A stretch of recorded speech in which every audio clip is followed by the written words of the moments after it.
নমস্কার বন্ধুরা, আপনারা এসেছেন ফুটবল আড্ডা চ্যানেলে। আর আজকের থেকে একটা নতুন সারপ্রাইজ আপনার জন্য আছে।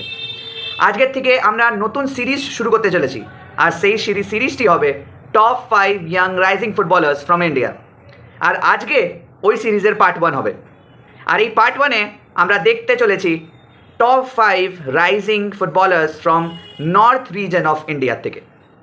তো ভিডিও শুরু করার আগে দেখা হচ্ছে ইন্ট্রোর পরে।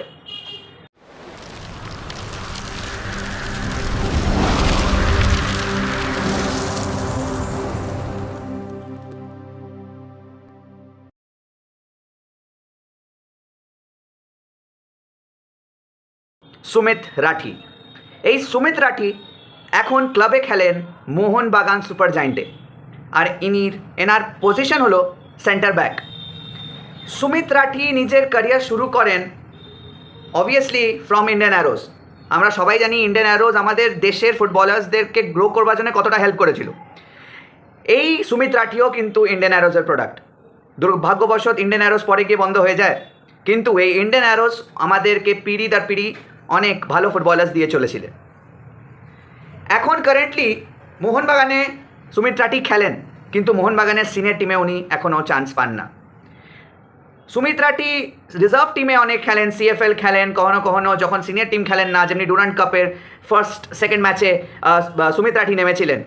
সুমিত রাঠি ওখানে ভালো খেলেছিলেন, সুমিত রাঠি ভালো প্লেয়ার ছিলেন, কিন্তু যেহেতু মোহনবাগান স্টার প্লেয়ার্সরা সাইন করেন মোহনবাগানের লাইন আপ পুরো জ্যাম প্যাকড রয়েছে, সেই জন্য 2019-এ যখন সুমিত রাঠি আইএসএলের এমার্জিং প্লেয়ারের অ্যাওয়ার্ডটা পান 2019-এর পরে, সেই 2019-এর পর থেকে সুমিত রাঠি একবারও ভালো করে মোহনবাগান বা এটিকে মোহনবাগান যাই নামটা চেঞ্জ হওয়ার পরে মোহনবাগান সুপার জায়েন্ট হয়ে যায়, তখনও কিন্তু তারপরের থেকে সুমিত রাঠি ভালো করে সিনিয়র টিমে চান্স পান না।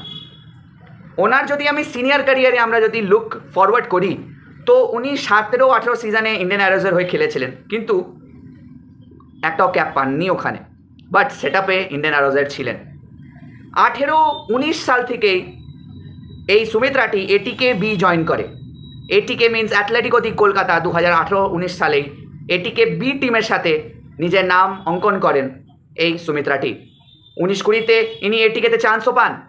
এই 19-20 সিজনেই উনি 14টা ম্যাচ খেলেন, আর এই 19-20 সিজনেই উনি আইএসএলের ট্রফিও জেতেন, আর আইএসএলের emerging player of the season অ্যাওয়ার্ডও পান। সুমিত রাঠি ইন্টারন্যাশনাল ক্যারিয়ারে নিজের আন্ডার-20, আন্ডার-23 ম্যাচেসও খেলেন, কিন্তু এখন আর সুমিত রাঠিকে খুঁজে পাওয়া যায় না। এটা কার দোষ? এটা কি শুধুমাত্র ক্লাবের দোষ, নাকি ফেডারেশনেরও দোষ যে এমন প্লেয়ারদেরকে চান্স দেওয়া উচিত যারা ইয়াং হচ্ছে? বিকজ এখন যা ইন্ডিয়ান টিমের পরিস্থিতি, এখন আমাদের ইয়াং ট্যালেন্টস লাগবে। তো আপনাদের কি মনে হয় কমেন্ট সেকশনে অবশ্যই জানাবেন। প্রভ সুখান সিং গিল। এই প্রভ সুখান সিং গিল এখন খেলেন ইস্ট বেঙ্গল এফসিতে। ইনি আগে কেরালা ব্লাস্টার্সেও খেলেছেন, তার আগে বেঙ্গালুরু এফসিতে খেলেছেন। আর এই প্রভ সুখান সিং গিলও ইন্ডিয়ান অ্যারোর প্রোডাক্ট। ইন্ডিয়ান অ্যারো কতটা ভালো ভালো প্লেয়ার আমাদেরকে দিয়ে এসেছে, আমরা এর আগেও যখন সুমিত রাঠির নিয়ে কথা বলছিলাম তখন আমরা জানতাম আর শুনেও ছিলাম। এই প্রভ সুখান সিং গিল নিজের ইউথ একাডেমি শুরু করেন চণ্ডীগড় ফুটবল একাডেমির থেকে। তারপরে উনি এআইএফএফ এলিট ফুটবল একাডেমিতে ওনার নাম অঙ্কন করানো হয় 2016-17-তে। ওনার সিনিয়র ক্যারিয়ার যদি দেখা যায়, আর আমরা যদি ফোকাস করি যদি ওনার সিনিয়র ক্যারিয়ারে, তো উনি 2017 থেকে 2019 অবধি ইন্ডিয়ান অ্যারোজতে খেলেছিলেন, 30খানা ক্যাপস পেয়েছিলেন। প্রভ সুখান সিং গিল খুবই ভালো গোলকিপার, আর আমরা ওনাকে চাই কি যেন ওরা আরও ভালো গোলকিপিং করুক, আর উনি যেন ইন্ডিয়ান টিমে আবার আসুক। তারপরে 2019-20 সিজনে ওনাকে ইন্ডিয়ান অ্যারোজ থেকে তুলে নেয় বেঙ্গালুরু এফসি, কিন্তু দুর্ভাগ্যবশত ওখানে উনি একটি ক্যাপ পান। তারপরে ওখানে ভালো গেম টাইম না পাওয়াতে ওখান থেকে ওনার ব্রেক থ্রু সিজন হয় when he moved from Bengaluru FC to Kerala Blasters FC. ওই পার্টিকুলার সিজনে 2020-21 সিজনে যখন প্রভ সুখান সিং গিল যখন কেরালা ব্লাস্টার্স জয়েন করেন, যখন কেরালা ব্লাস্টার্স ফাইনালে যায় আর ফাইনালে হায়দ্রাবাদ এফসির কাছে হারে যেই সিজনটি, সেই সিজনে Prabhsukhan Singh Gill golden glove award পান। ওখানে উনি 20টা ম্যাচে 7টা ক্লিন শিট রাখেন, যেটার জন্য ওনাকে আইএসএলের তরফ থেকে আইএসএলের গোল্ডেন গ্লাভ অ্যাওয়ার্ড দেওয়া হয়।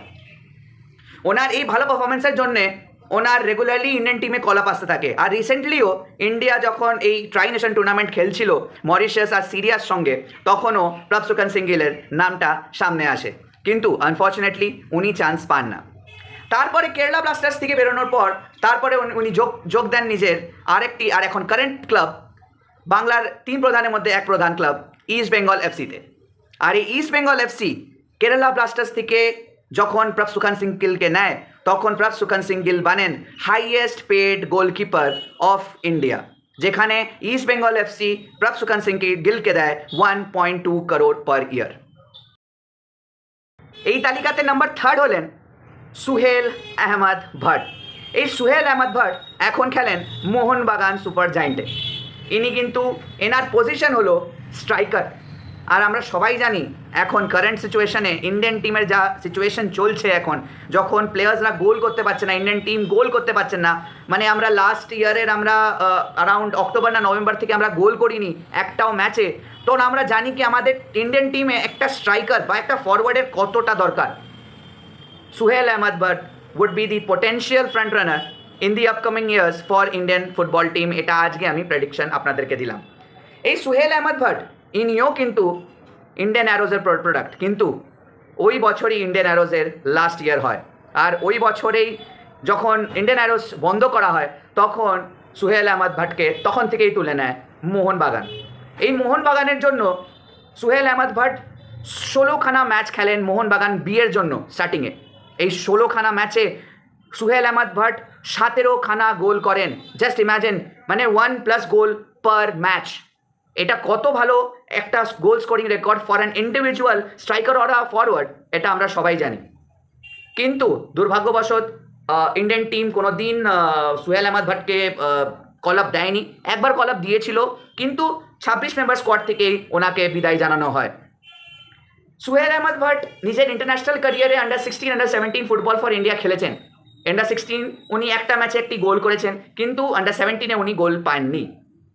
এরপরে যখন আন্ডার-17, আন্ডার-16-এর পরে ইন্ডিয়ান অ্যারোজের পরে যখন ইন্ডিয়ান অ্যারোজ বন্ধ হয়ে যায়, যখন ওনাকে মোহনবাগান বি তুলে নেয়, তারপরে মোহনবাগান বি যখন RFDL খেলে, রিলায়েন্স ফাউন্ডেশন ডেভেলপমেন্ট লিগ যখন খেলে, তখন সেই সিজনে 15টা ম্যাচে সুহেল আহমদ ভাট 8টি গোল করেন। আর ওই সিজনেই 3টি গোল, মানে হ্যাট্রিক আসে সুহেল আহমদ ভাটের আমাদের আরেক প্রধানের এগেনস্টে, দ্যাট ইজ মোহামেডান এসসির সঙ্গে। আনফর্চুনেটলি ওই সিজনে, ওই রিলায়েন্স ফাউন্ডেশনের ডেভেলপমেন্ট সিজনে মোহনবাগান 3rd ফিনিশ করে টুর্নামেন্টে। আপনাদের কি মনে হয় সুহেল আহমদ ভাট আর আমাদের সুহেল আহমদ ভাট কি আদেও ইন্ডিয়ান টিমে যোগ দেওয়ার মতন পজিশনে আছে? বাট আমার মনে হয় কি as a striker, because Indian team need desperately a striker and a forward for their current team. আমাদের আজকের টপিকের নাম্বার 2 আছেন গুরকিরত সিং। গুরকিরত সিং এখন কারেন্টলি চেন্নাইয়ান এফসির জন্য খেলেন। এনার পজিশন হলো আরেকটি স্ট্রাইকার। এই স্ট্রাইকার আমরা আরেকটি পেলাম আফটার সুহেল আহমদ ভাট, যার জন্য ইন্ডিয়া যেতে পারে। আর I am again saying that these two, Suhail Ahmed Bhatt and Gurkirat Singh, could be the potential frontrunner for the Indian national team for the position of striker. যদি আমরা দুজনকেই দেখি তাহলে আমরা হয়রান হব না, অন্তত আমি হয়রান হব না। আপনারা হবেন কি না কমেন্ট সেকশনে জানাবেন। তো আসুন গুরকিরাতের ব্যাপারে জানি। গুরকিরাত নিজের ইউথ ক্যারিয়ার স্টার্ট করেন AIFF এলিট একাডেমির থেকে। তারপরে উনি সিনিয়র ক্যারিয়ার জয়েন করেন 2018 থেকে 2021 সিজনে, যখন উনি ইন্ডিয়ান অ্যারোজ জয়েন করেন। এই ইন্ডিয়ান অ্যারোজে উনি 18টা ক্যাপস পান, আর যেখানে উনি 5টি গোল করেন। তারপরের থেকেই উনি ইন্ডিয়ান অ্যারোজ ছেড়ে নিয়ে তারপরেই উনি চলে যান মুম্বাই সিটি এফসি। এই মুম্বাই সিটি এফসিতে উনি চুটিয়ে ফুটবল খেলেন, কিন্তু ভালো প্র্যাকটিস করেন, ভালো কোচকে দেখান কি হ্যাঁ আমি ভালো প্লেয়ার, আমি ভালো খেলতে পারি। And absolutely I am agreeing with that he has that potential to start each and every game. কিন্তু আনফর্চুনেটলি মুম্বাই সিটি এফসি প্রত্যেকটি ম্যাচে ওনাকে আইদার লাস্ট 20 মিনিটসে নামাতো, ইয়া ফের ওনাকে একদম এন্ডে যখন 5 মিনিট 7 মিনিট টাইম বেঁচে থাকে ক্লকে তখন নামাতো। উনি মুম্বাই সিটি এফসির জন্য 28টি ম্যাচ খেলেছিলেন আর 1টি গোল করেছিলেন। অবশ্যই টাইম দেবে না তো গোল হবে কি করে?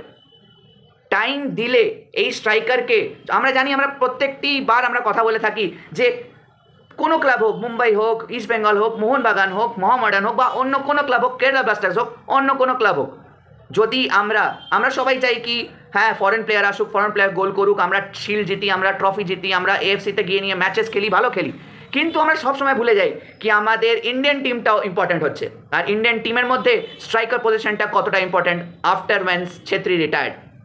ছেত্রী রিটায়ারমেন্টের পরে আমরা এখন ঠান ঠান গোপাল হয়ে আছি। আমরা এখন 2 হাত শূন্য ভরে আমরা খুঁজে বেড়াচ্ছি আমাদের স্ট্রাইকার কে হবে।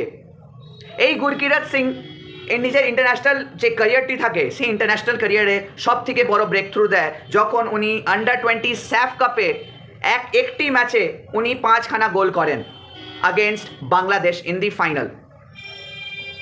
এই আন্ডার-20 ক্যাম্পেনে যত আন্ডার-20 ম্যাচেস উনি খেলেছেন, এই আন্ডার-20 ম্যাচেসে ওনার স্কোরিং রেট থাকে 6 ম্যাচে 11খানা গোল, নিয়ারলি 2 গোল পার গেম। আর ইন্ডিয়া এমনি টাইপেরই স্ট্রাইকার চায় যেখানে উনি বল পাবেন আর উনি শট মারবেন। কেন কি আমাদের দেশে, আমাদের টিমে, ইন্ডিয়ান টিমে বল ডেলিভারি দেওয়ার কোনো প্রবলেম নেই। We have Liston, we have Sahal, we have Brandon, we have Apuia, we have every set of players in our team. But এই তালিকাতে নাম্বার 1 স্পটটিতে রয়েছেন বিক্রম প্রতাপ সিং। এই বিক্রম প্রতাপ সিং কারেন্টলি মুম্বাই সিটি এফসিতে খেলে।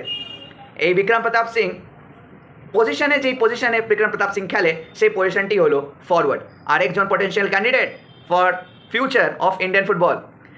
ইনি নিজের ইউথ ক্যারিয়ার শুরু করেন চণ্ডীগড় ফুটবল একাডেমির থেকে 2011 থেকে 2017 অবধি।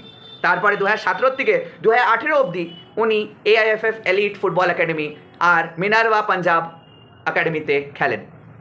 এনার সিনিয়র টিমে 2018 থেকে 2020 আর 2020 থেকে 2024 অবধি উনি খেলেছেন। উনি স্টার্ট করেছিলেন নিজের ক্যারিয়ার ফ্রম আ স্ক্র্যাচ, একদমই স্ক্র্যাচ উনি স্টার্ট করেছিলেন বিক্রম প্রতাপ সিং। কেন কি বিক্রম প্রতাপ সিংকে নানান রকমের কোচ নানা রকম পজিশনে খেলাতো, কখনো উইঙ্গারে খেলাতো, কখনো একটু ড্রপ ব্যাক করে অ্যাটাকিং মিডফিল্ডে খেলাতো, কিন্তু এই বিক্রম প্রতাপ সিংয়ের অ্যাকচুয়াল পজিশন হলো ফরওয়ার্ড। এই ফরওয়ার্ডে লাস্টের দিকে খেলাতে শুরু করে Mumbai City FC. Mumbai City এফসিতে আসার পরে বিক্রম প্রতাপ সিংয়ের লাক খোলে, বিক্রম প্রতাপ সিং গোল পায়, বিক্রম প্রতাপ সিং ম্যাচেস খেলার সুযোগ পায়। বিক্রম প্রতাপ সিং নিজের ডেবিউ তো পায় হায়দ্রাবাদ এফসির আগেনস্টে, কিন্তু ওই দিন গোল পান না। কিন্তু নিজের ফার্স্ট গোল পান বিক্রম প্রতাপ সিং, নিজের ডেবিউ গোল পান মুম্বাই সিটির সঙ্গে, মুম্বাই সিটির জন্যে আগেনস্ট এটিকে মোহনবাগান, যখন এটিকে মোহনবাগানকে মুম্বাই সিটি 5-1 গোলে হারায়। আর সেই ম্যাচে বিক্রম প্রতাপ সিং 2খানা গোল করে। তো আপনারা দেখতেই পাচ্ছেন আমাদের দেশে পোটেনশিয়ালের কোনো কমি নেই। খালি আমরা পোটেনশিয়ালটাকে খুঁজতে পারি না, বা পোটেনশিয়ালটাকে যেই কোচ আসে সেই কোচ এসে নিয়ে ভালো করে না খুঁটিয়ে দেখে যেই আমরা ফর্মুলাটা রয়েছে, যেই কোচ আগের ফর্মুলা সেট আপ করে গেছে সেই ফর্মুলাটার উপরেই কাজ করে, নিজের কোনো প্ল্যান ইমপ্লিমেন্ট করে না। না হলে আমাদের দেশে অনেক এমন স্ট্রাইকার আছে, এমন অনেক ফরওয়ার্ড আছে, এমন অনেক ডিফেন্সিভ প্লেয়ার্স আছে যাদের তুমি সুযোগ দেবে না, যাদের আমরা যদি সুযোগই না দিই ইন্ডিয়ান টিমে, তাহলে ইন্ডিয়ান টিম ভালো হবে কি করে? আমরা একই সেট আপ যদি 5 বছর 6 বছর খেলিয়ে যাই তাহলে প্লেয়ার্সরা তো এমনিই বুড়ো হয়ে যাবে। এই প্লেয়ার্সটি আজকের দিনে যেই 5টি প্লেয়ার্সের নাম নিলাম আমি, সুহেল আহমদ ভট্ট, গুরকিরত সিং, বিক্রম প্রতাপ সিং, প্রভ সুখান সিং গিল আর সুমিত রাঠি, এদের সবার বয়স 23-এর কম। সুনীল ছেত্রীও যখন ইন্ডিয়ান টিমে জয়েন দেয় তখনও সুনীল ছেত্রীর বয়স কিন্তু 20 বছর থাকে। যদি ইন্ডিয়ান টিম কোনো ইয়াং প্লেয়ারের উপর ইনভেস্ট না করে, চাই ইন্ডিয়ান টিমকে আমি ছেড়ে দিলাম, কোনো ফুটবলিং টিম বা কোনো ক্রিকেটিং টিম বা কোনো স্পোর্টস যখন ইয়াং প্লেয়ারের উপর ইনভেস্ট করে, ওনার উপরে ট্রাস্ট দেখায়, তখনই সেই প্লেয়ার টপ প্লেয়ার বানে। আমরা দেখেছি সুনীল ছেত্রীকে, যেটা প্রাইম এক্সাম্পল ইন্টারন্যাশনাল ফুটবলে লায়নেল মেসি আর ক্রিস্টিয়ানো রোনাল্ডো, যেটার প্রাইম এক্সাম্পল সুনীল ছেত্রী আমাদের দেশে সেট আপ করে দেখিয়েছে কি একটা ছোট বয়সের ছেলে এসে নিয়ে রাজ করে গেছে ইন্ডিয়ান ফুটবলে। তো আপনাদের কি মনে হয় কি কে এই 5 জনের মধ্যে পোটেনশিয়াল প্লেয়ার হতে পারে যে ফিউচারে ইন্ডিয়াকে রিপ্রেজেন্ট করবে আর ইন্ডিয়াতে মাতিয়ে ফুটবল খেলবে আর ইন্ডিয়াকে ভালো ভালো ট্রফি এনে দেবে আর ইন্ডিয়াকে আবার সেই টপ 100 মধ্যে বা আরও ভালো খেলে নিয়ে আমাদের যে মেন টপিকটা জানি এটা খুব আনরিয়ালিস্টিক এখন এই কথাবার্তাটা বলা যে আমরা ফিফা ওয়ার্ল্ড কাপ খেলবো, কিন্তু আমাদের প্রত্যেকটি football loving people of India একটা ড্রিম আছে যে আমরা সত্যি ফিফা ওয়ার্ল্ড কাপ খেলবো একদিন। তো আজকের ভিডিওটা এই পর্যন্তই। আপনাদের কি মনে হয় কি আর কোন প্লেয়ার্স আছে আপনাদের মতে যে ইয়াংস রাইজিং স্টার হতে পারে ফ্রম নর্থ রিজন? অবশ্যই, কেন কি পার্ট এখনও আসবে। তো দেখা হচ্ছে পরের পার্টে ফ্রম সাউথ রিজন। এবার আমরা করব south reason of Indian football থেকে আমরা টপ 5 রাইজিং স্টার কে নেব। দেখা হচ্ছে পরের ভিডিওতে। ততক্ষণের জন্য ভালো থাকবেন, সুস্থ থাকবেন। নমস্কার।